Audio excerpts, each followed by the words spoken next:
Space engineering.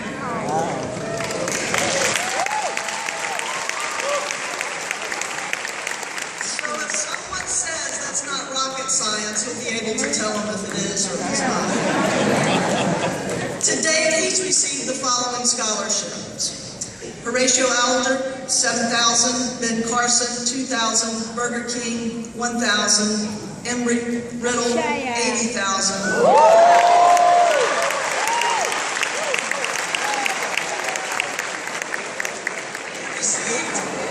He received another $1,000 yesterday at the Chancellor's Scholars Luncheon.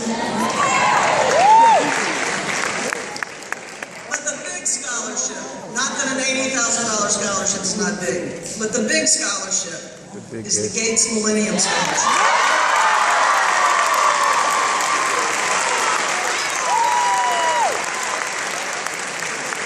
For those of you who don't know what that is a sum of money that will pay for your bachelor's, your master's, your PhD.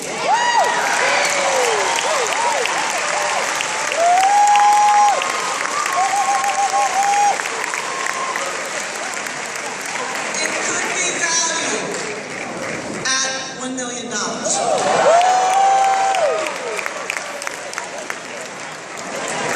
He was a busy student. He took 6 advanced placement courses, played soccer, was a McKinley Tech student ambassador, involved in the Robotics Club, Global Kids, Most Club, and the National Society of Black Engineers. His community service included cooking food and serving the homeless, as well as cleaning DC streets.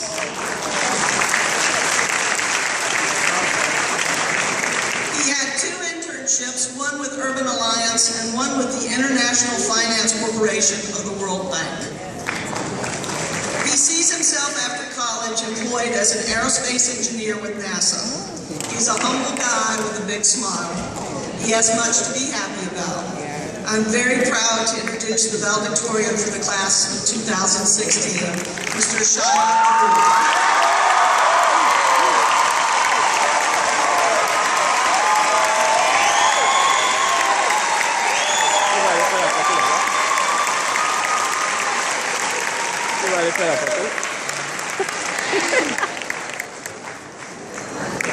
Good morning, everyone. How's everybody feeling today? Welcome to the graduation of the class of 2016. I want to thank the administration, staff, teachers, distinguished guests, parents, and family members for coming today and showing your support. We are gathered here today to celebrate the accomplishments of our graduates. We have been waiting for this day for a long time now. I remember our first day like it was yesterday. We were freshmen, nervous and excited to begin high school. Looking up at the majestic and intimidating school, feeling tinier and tinier as we walked closer. We were all trying to find our place and learn about ourselves. Over time, we became more comfortable. We made new friends and realized that high school wouldn't be so bad. Sophomore year went by in a blur, and we became juniors. We were finally upperclassmen and beginning to feel like we owned the school. We now had to be role models for the underclassmen. We started feeling like a family.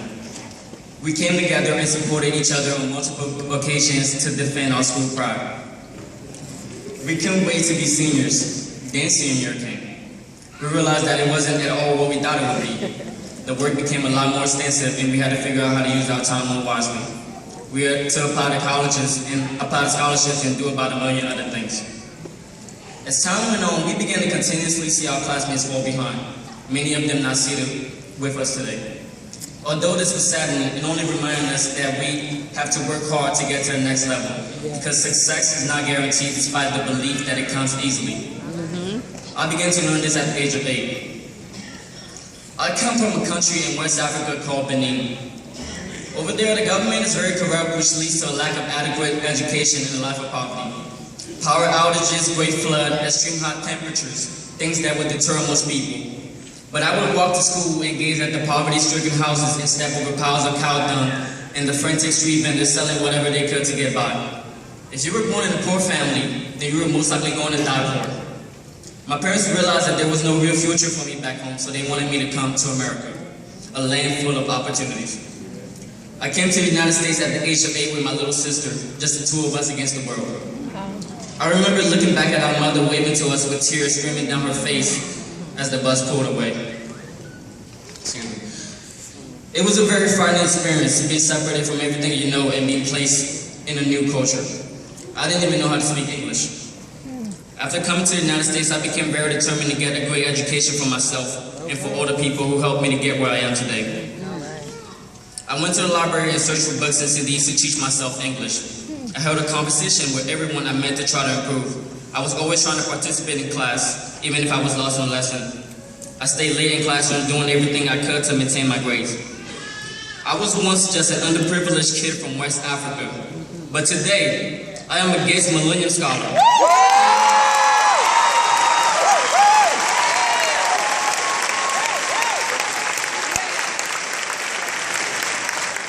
Today, I am a Gates Millennium Scholar, planning to attend the best aerospace engineering university in the world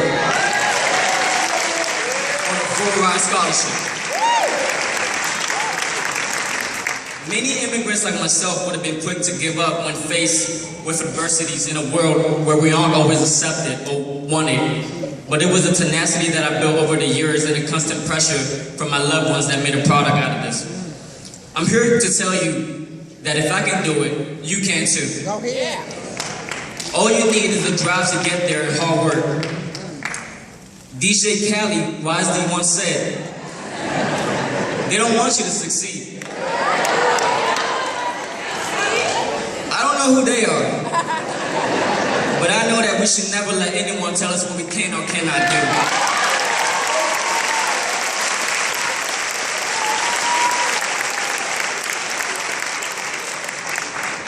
There will be many challenges ahead. Learning how to live on your own, trying to find a job, social inequality, and injustice, just to name a few.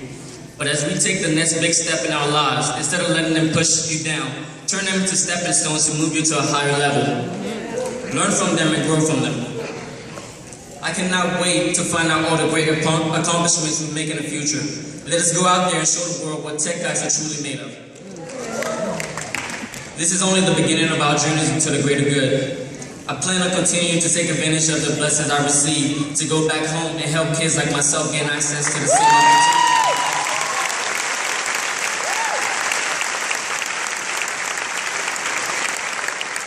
We must never forget where we came from. I feel so blessed to have spent 4 great years with such amazing people. I can't imagine having spent it with anybody else. I'm really going to miss you guys.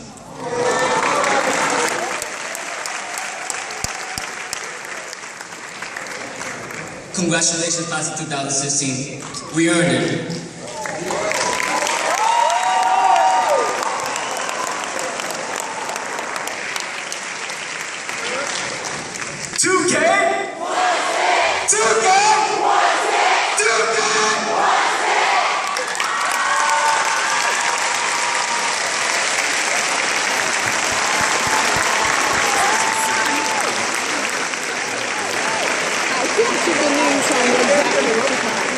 Oh, really?